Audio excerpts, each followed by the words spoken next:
ఇంకొకటి ఏంటి అనంటే, ఇప్పుడు ఈ సినిమా ఒక ఫేమస్ రివ్యూయర్ యొక్క రివ్యూ చూశాను. ఈ సినిమా అనేది చాలా ఫ్లాట్‌గా ఉంది అనేటటువంటి విధంగా ఆయన మాట్లాడడం జరిగింది. అయితే దానికి ఆయన ఏం చెప్పాడు అనంటే, కొత్త డైరెక్టర్ కావడం వల్లనో, లేకపోతే చాలా క్యారెక్టర్స్ ఉండడం వల్లనో, ఆయన యొక్క రైటింగ్ స్ట్రెంత్ లేకపోవడం వల్లనో, సినిమా ఫస్ట్ హాఫ్ అనేది చాలా ఫ్లాట్‌గా ఉంది అని చెప్పి మాట్లాడడం జరిగిందనమాట. ఫస్ట్ ఆఫ్ ఆల్ ఏంటి అనంటే, ఏ సినిమా చూసుకున్నా కూడా మీకు ఫస్ట్ హాఫ్ ఉంటుంది, సెకండ్ హాఫ్ ఉంటుంది. హీరో లెట్స్ సే ఇప్పుడు సెకండ్ హాఫ్ రివెంజ్ డ్రామా ఉందనుకో, I'm just taking one of the examples. అప్పుడు ఏంటి అనంటే ఫస్ట్ హాఫ్‌లో క్యారెక్టర్స్ ఇంట్రడ్యూస్ చేయాలి. తర్వాత ఆహ్, ఎక్కడ ఫస్ట్ హాఫ్ ఎండ్ అయితుందో అక్కడి నుంచి రివెంజ్ డ్రామాని సెకండ్ హాఫ్‌లో వాళ్ళు కంటిన్యూ చేయాలి. ఒకవేళ లేదా సెకండ్ హాఫ్‌లో రివెంజ్ డ్రామా కొనసాగుతా ఉంటుంది. ఒకానొక టైంలో ఇది ఎందుకు జరుగుతా ఉంది అనేటటువంటి విషయాన్ని ఆడియన్స్‌కి చెప్పాలనుకున్నప్పుడు అది సెకండ్ హాఫ్‌లో తీస్తా ఉంటారనమాట. సో, నేనేం చెప్తున్నానంటే, ఒక హీరోకు సంబంధించినటువంటి సిట్యుయేషన్ ఏదైతే ఉందో, అది అంటే నేను ఒక రివెంజ్ డ్రామాను ఎగ్జాంపుల్ తీసుకొని చెప్తా ఉన్నాను.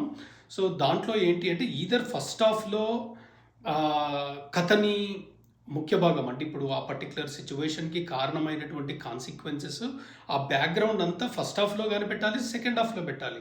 ఈ పర్టిక్యులర్ సినిమాలో ఏంటి అనంటే, ఆ బ్యాక్‌గ్రౌండ్, ఆ ఇంట్రొడక్షన్ ఏదైతే ఉందో డైరెక్టర్ ఫస్ట్ హాఫ్‌ని చూజ్ చేసుకున్నాడు. సో, ఫస్ట్ హాఫ్ చూజ్ చేసుకున్నప్పుడు ఏంటి అనంటే, ఈ పర్టిక్యులర్ సినిమాలో ఒక 4, 5 లేయర్స్ ఉంటాయన్నమాట. ఏంటి అనంటే, కొన్ని క్యారెక్టర్స్ సెల్ఫిష్‌నెస్‌తోని బిహేవ్ చేస్తా ఉంటాయి. తర్వాత కొన్ని క్యారెక్టర్స్ ఏమో బ్యాడ్ క్యారెక్టర్స్ అంటే రివెంజ్ ఆహ్, టెంపోలో అవి వెళ్తా ఉంటాయి. ఆ మెయిన్ లీడ్ పేర్ ఏదైతే ఉందో హీరో, హీరోయిన్ ఎవరైతే ఉన్నారో వాళ్ళ మధ్యన ఒక అందమైనటువంటి లవ్ ట్రాక్ నడుస్తా ఉంటుంది.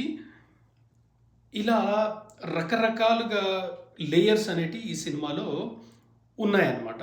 సో, ఉన్నప్పుడు ఏంటి అనంటే, ఒక డైరెక్టర్‌కి ఫస్ట్ హాఫ్‌లో ఈ బ్యాక్‌గ్రౌండ్ ఇదంతా రివీల్ చేయాలనుకున్నప్పుడు ఏనంటే, ఆబ్వియస్‌గా ప్రతి క్యారెక్టరైజేషన్‌ని ఇంట్రొడ్యూస్ చేయాలి ఆయన.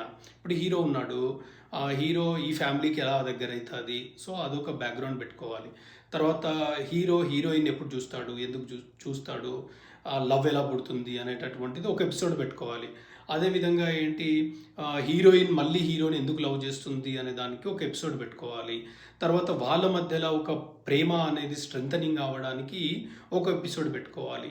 So, at the same time ఏంటి అనంటే, ఈ యొక్క అందమైనటువంటి ఎమోషన్స్‌ని వాళ్ళిద్దరి మధ్యలో ఉన్నటువంటి ర్యాపోని స్ట్రెంథనింగ్ అయ్యేటటువంటి విధంగా చేసి, ఆడియన్స్‌కి అది కనెక్ట్ అయ్యేట విధంగా చేయాలి అనంటే సాంగ్స్ కావాలి. ఎట్ ద సేమ్ టైమ్ ఏంటి అనంటే, కొన్ని క్యారెక్టర్స్ ఏవైతే ఉన్నాయో అవి రివెంజ్ తీసుకోవడానికి ఆ నెగెటివ్ షేడ్ క్యారెక్టర్స్ ఏదైతే ఉన్నాయో, ఆ విలన్స్ గ్యాంగ్ అంతా కూడా ఏంటి అంటే, వీళ్ళకి ఒక కాన్ఫ్రంటేషన్ గానీ, లేకపోతే హీరో నచ్చకపోవడానికి, హీరోకి సంబంధించినటువంటి ఫ్యామిలీ నచ్చకపోవడానికి రీజన్స్‌ని ఎస్టాబ్లిష్ చేయాలి. సో, ఇలా ఎస్టాబ్లిష్ చేయాలి అనంటే, ఆబ్వియస్‌గా ఇవన్నిటిని కూడా ఇంట్రడ్యూస్ చేయాలనుకున్నప్పుడు ఏమైతది అనంటే, దీంట్లో మీకు పెద్దగా ట్విస్ట్ అండ్ టర్న్స్ ఏమి ఉండవు. ఒక ఫౌండేషన్‌ని ఎస్టాబ్లిష్ చేసిన తర్వాత ఏంటి అనంటే, తరువాత సెకండ్ హాఫ్‌లో హీరోయికు జరిగినటువంటి ఎక్స్‌పీరియన్స్ ఏదైతే ఉందో, అంటే రివెంజ్ తీసుకోవాల్సినటువంటి ఒక మోడ్‌లోకి ఎలా ఎళ్తాడో అనేటటువంటి దాన్ని, ఈ ఫస్ట్ హాఫ్‌లో ఇంట్రడ్యూస్ చేసినటువంటి క్యారెక్టర్స్ అన్నిటి ద్వారా కపుల్ ఆఫ్ ఇన్సిడెంట్లు జరిగితే, అక్కడి నుంచి హీరోకి నష్టము పర్సనల్‌గా జరగడం వల్ల, హీరో ఒక రివెంజ్ మోడ్‌లోకి ఎళ్తాడు అనేటటువంటిది సెకండ్ హాఫ్‌లో చూపించాలి. సో, ఇలా చూసినప్పుడు ఎప్పుడూ గూడా ఏంటి అంటే, ఫస్ట్ హాఫ్‌లో ఫ్లాట్ నేరేషన్ ఎందుకా ఉంటుంది? సీ ఇప్పుడు ఇన్ని క్యారెక్టర్స్‌ని, ఇన్ని రకాలటువంటి లేయర్స్‌లో ఉన్నటువంటి ఒక ఎమోషనల్ డ్రామాని తర్వాత క్యారెక్టరైజేషన్ అన్నిటిని ఇంట్రడ్యూస్ చేయాల్సినటువంటి వచ్చినప్పుడు, అదంతా ఎస్టాబ్లిష్ కావడానికి ఏంటంటే, డైరెక్టర్ టైం తీసుకొని లేయర్ బై లేయర్ డీటెయిల్డ్‌గా ఇవ్వాల్సినటువంటి అవసరం ఉంటది. ఒకవేళ డీటెయిల్డ్‌గా ఇవ్వకపోతే ఏమైతది అనంటే, అది చాలా ఫాస్ట్ రేస్‌లో ఎళ్తా ఉంటుంది. Plus audience connect car.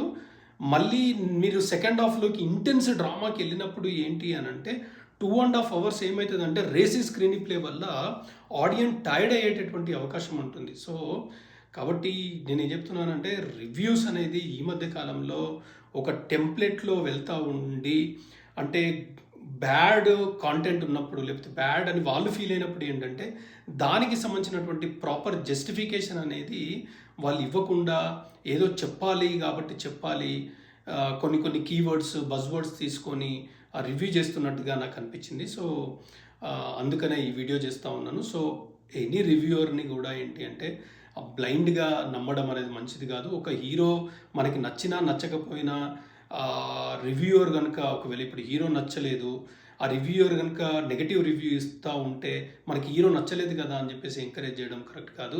ఎందుకంటే రేపు మనం అభిమానించే హీరోకి కూడా అలాంటి పరిస్థితి వచ్చేటటువంటి అవకాశం ఉంది.